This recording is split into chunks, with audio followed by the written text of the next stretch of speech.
Good morning everybody.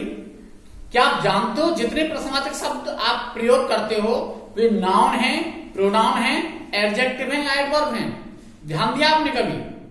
Generally हम ध्यान नहीं देते, लेकिन कॉम्पिटिटिव एग्जाम्स में कई बार ऐसे सेंटेंस दे दिए जाते हैं जिसमें एक पार्ट अंडरलाइन होता है, एक सेंटेंस आपका का एक पार्ट, एक शब्द, एक क्लॉज अंडरलाइन होता है। उससे पूछा जाता है ये जो अंडरलाइन पार्ट है वे नाउन है, प्रोनाउन है, एडजेक्टिव है या एडवर्ब है क्या?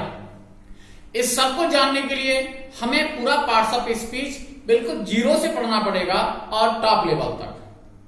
कई बार मैं देखता हूं कि कई स्टूडेंट्स, कई कंपटीटर्स वीडियो शुरू में देखते हैं 2 मिनट 3 मिनट, लेकिन आप सोच के चलिएगा शुरुआत में तो बिल्कुल जीरो से पढ़ाया जाएगा। जो आपके लेवल की जो चीजें हैं, आपके लेवल का जो स्टैंडर्ड है वो तो हम लास्ट में ही पढ़ाएंगे, क्योंकि टॉप टू बॉटम तो चला नहीं जाता, बॉटम टू टॉप चला जाता है। इसीलिए अपने लेवल की कंफ्यूजन्स को, अपने लेवल के क्वेश्चंस को और अपने लेवल के रूल्स को देखने के लिए हमें वीडियो अंत तक देखना पड़ेगा, तभी हमारी कंफ्यूजन्स दूर होंगी। तो पहला हमारा पॉइंट है कि इंटरगेटिव वर्ड कौन कौन से हैं और वो कौन कौन से पार्ट्स ऑफ स्पीच में आते हैं।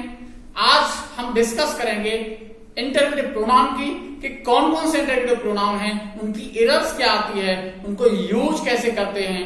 तो पहला हमारा पॉइंट है कि इसकी डेफिनेशन क्या है। Those pronouns which are used for asking questions are called interrogative pronouns. वे प्रोनाउन, वे सर्वनाम जो प्रश्न पूछने का कार्य करते हैं, जो उन्हें प्रश्न पूछने के लिए प्रयोग किया जाता है, उन्हें हम प्रश्नवाचक सर्वनाम कहते हैं। और इनके अंतर्गत आते हैं हु, हुम, हुज, विच, व्हाट। ये 5 होते हैं interrogative pronoun. When, where, why, how ये आपके एडवर्ब हैं। Whose, which, how many, how much ये आपके एडजेक्टिव का काम करते हैं। आपको ही अलग अलग टॉपिक्स में आपको सब चीजें बताऊंगा। तो पहले हम बात करेंगे इंटरगेटिव प्रोनाउन की। तो इंटरगेटिव प्रोनाउन में 5 आते हैं, 5 में यूज किसका कैसे किया जाएगा वो आपको समझना है। तो हु, हुम और हुज, पहला पॉइंट ध्यान रखने वाला है। इनका यूज हम जो करते हैं वो व्यक्तियों के लिए करते हैं। इनका यूज किसके लिए करते हैं? व्यक्तियों के लिए करते हैं। विच का यूज व्यक्तियों के लिए भी होता है और वस्तुओं के लिए भी होता है। व्यक्तियों के लिए भी और वस्तुओं के लिए भी। और व्हाट ये केवल वस्तुओं के लिए आता है, और केवल वस्तुओं के लिए आता है। इसके बाद हम ये भी देखेंगे हु सब्जेक्ट ऑब्जेक्ट दोनों का काम करता है, विच सब्जेक्ट ऑब्जेक्ट दोनों का कार्य करता है। ये आप मैं अगली स्टेप में समझाऊंगा, पहले आपको समझा दूं इनका एग्जांपल। जैसे who wrote the Ramayana, who wrote the Ramayana, बहुत आपका जाना पहचाना एग्जांपल है।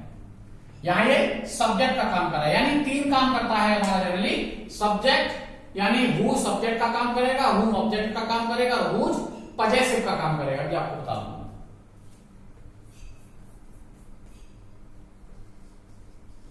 whom do you know, whom do you know, और whose is this book, whose is this book।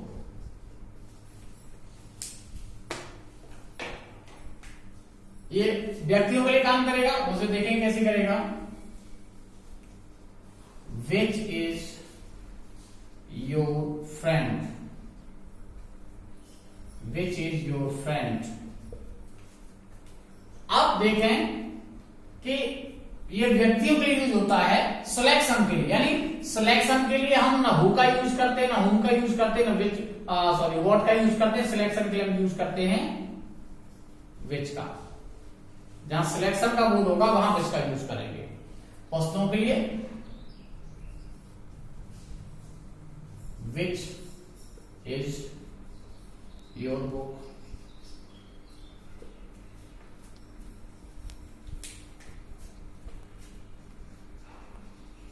what are you reading, what are you reading। तो ये बात की कि ये व्यक्तियों के लिए यूज होंगे, विच व्यक्ति और वस्तु दोनों के लिए यूज होगा, और वॉट वस्तुओं के लिए यूज होगा। एक गलती यहां। दूसरा पॉइंट हम देखेंगे कि इनमें कौन कौन है जो सब्जेक्ट का कार्य करते हैं, कौन ऑब्जेक्ट का काम करता है। कुछ ऐसे शब्द हैं सब्जेक्ट और ऑब्जेक्ट दोनों का कार्य करते हैं, उनको समझेंगे। तो यहां देखें हु जो है दो काम करता है, ये इसे हम नॉमिनेटिव केस में, इसे आप सब्जेक्टिव केस कहते हैं, उसे नॉमिनेटिव केस भी कहते हैं। इसे नॉमिनेटिव केस में भी प्रयोग करते हैं और एक्यूजेटिव केस यानी इसे हम ऑब्जेक्टिव केस कहते हैं, उसे एक्यूजेटिव केस भी कहते हैं, एक्यूजेटिव केस में प्रयोग करते हैं।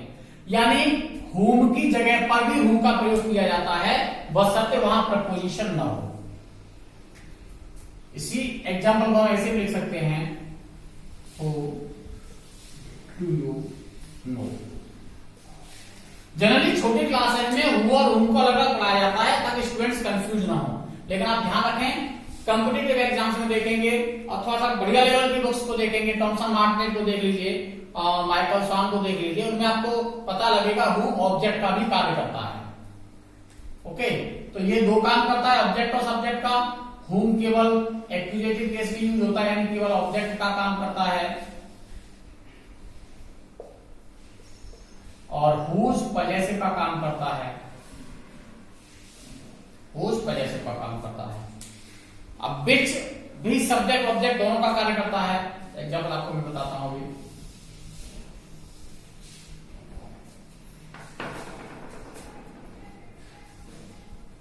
Which is your book?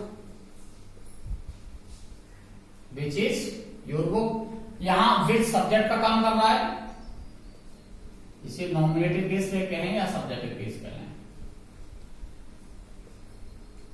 और which do you want?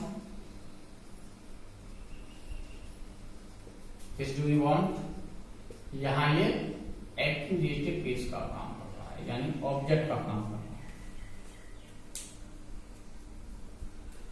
What भी सब्जेक्ट ऑब्जेक्ट दोनों का कार्य करता है। व्हाट भी सब्जेक्ट ऑब्जेक्ट दोनों का कार्य करता है नॉमिनेटिव केस।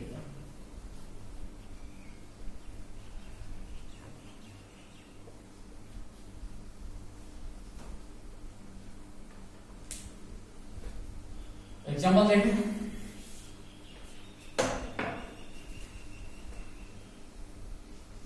व्हाट हैपन आपने पढ़ा हुआ है, what happen. What is your problem, ये यहां सब्जेक्टिव केस में है और इसे हमने अभी पढ़ा था what do you know, what do you know. यहां ये आपका ये नॉमिनेटिव केस और ये एक्यूजेटिव केस।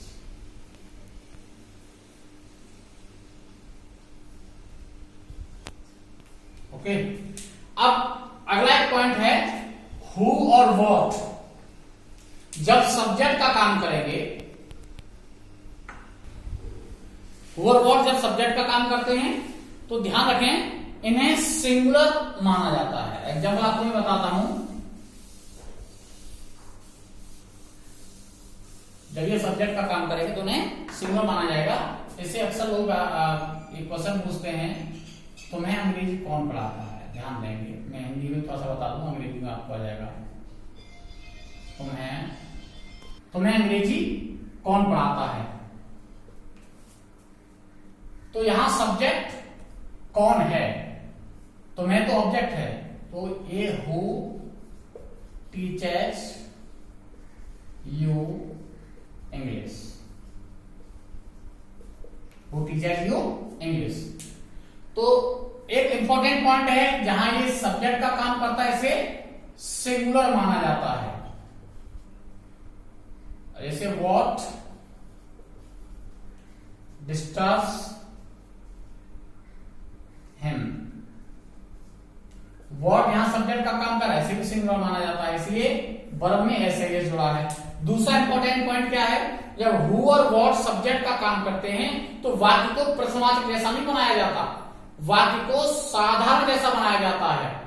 इसीलिए प्रश्नवाचक में ध्यान रखें साइकिल आती है लेकिन ये बिल्कुल असर्टिव है तो असर्टिव तरह बनाया गया बिल्कुल, टीचर एसआईएस जुड़ा हुआ है, तो ये ध्यान 2 पॉइंट आपको ध्यान रखने वाले हैं।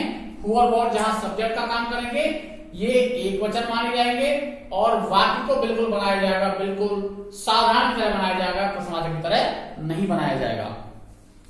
अगली क्लास में अगले टॉपिक के साथ प्रेजेंट होता हूं। Till then good bye.